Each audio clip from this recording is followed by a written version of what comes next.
guys, it's your boy Gummy Rice here today to do another round of Fortnite. Willing to get almost naked on camera, but not fully naked since you know gotta keep those fellas flowing in. Flexing on the fans. Hey, yo,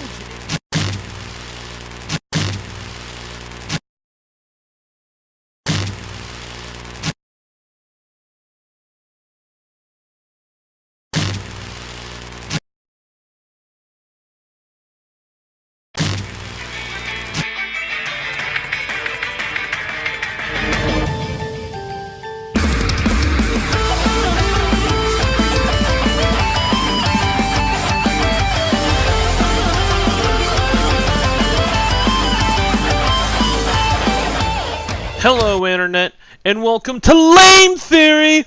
Oh!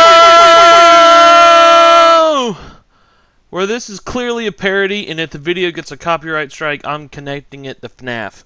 As you may know, Dead Island 2 is coming out, and I'm super excited for it.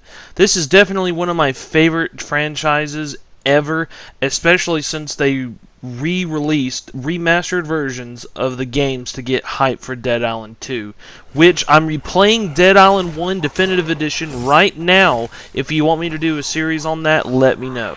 Anyway, there was just one problem I have with this, and is that it looks like the man, the myth, the legend, Jack Black is one of the new characters we meet in Dead Island 2. Jokes aside, though, upon further research, I found out through a Reddit AMA in 2014 where he watched the trailer and was just completely in awe of how awesome it looks, and said that it wasn't him and it was probably the impersonator from the Legends of Awesomeness TV show. Mick Wingert, who I say will do a great job viewing this guy's amazing track record from the TV show to Titanfall 2 and Iron Man in the Disney Marvel series. Who is this guy? Now, when I first watched the trailer for Dead Island 2, I was so excited, but nothing prepared me for hearing Jack Black just trying to figure out shoe sizes on a zombie he ran over with his tricked out A-Team survival van. There is something, however, that I don't understand, that I feel like they really wanted to get Jack Black, but since they couldn't, they went with Mick, knowing that he could impersonate him. But that's when I realized the creators of Dead Island wanted him since the beginning, and it's still a possibility that he's in the game and he just lied to us. Let me give some context on this. While in Area 1, the hotel, beaches, and bungalows, you manage to get to the lifeguard tower, but when you get there you see a plane crashing somewhere else on the island.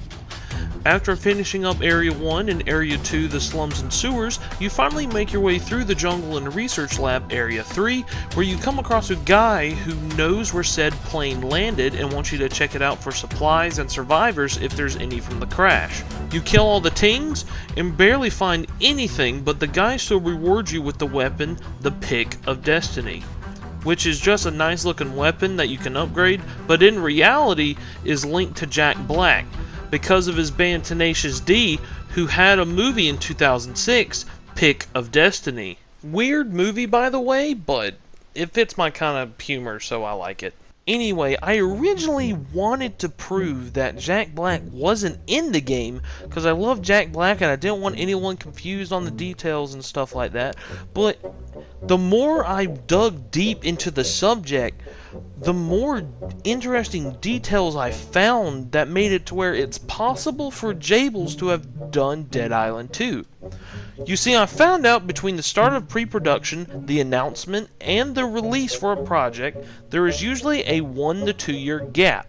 Now, what that means is that during this process, Jack Black between his roles would have to have time where he could have done his work for Dead Island. So the announcement for Dead Island 1 was held back at E3 in 2006, but unfortunately got pushed back to 2011. So to me, Jack Black would have to have not much work or none during the period of 2005 through 2006. But sadly, Mr. Black was pretty booked at the time with the movies like the 2005 version of King Kong, Nacho Libre, Pick of Destiny, and his own game Brutal Legend, which is amazing. Which also explains again why the creators would put in that little Easter egg in the game, because the movie coming out and their game coming out at nearly the same time. Now, Dead Island 2 was announced at E3 in 2014, but also unfortunately was pushed back.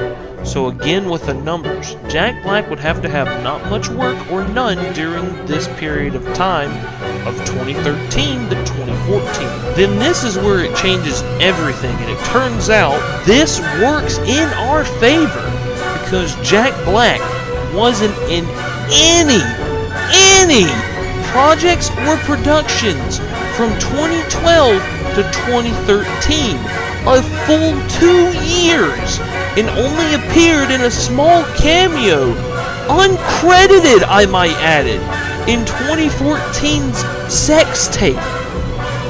Other than that, that's it. Nothing, zilch, nada. Which means it's completely possible for him to be in Dead Island 2.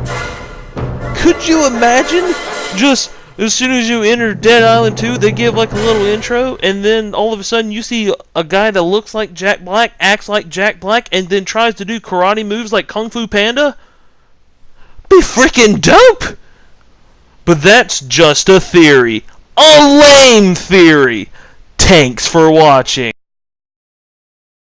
Before I finish up, I'd like to give thanks to MatPat and the Game Theorist channel for inspiring me to make this video. You guys make crazy good content, and I really hope that you guys see this as a joke and nothing more from a fellow theorist to another.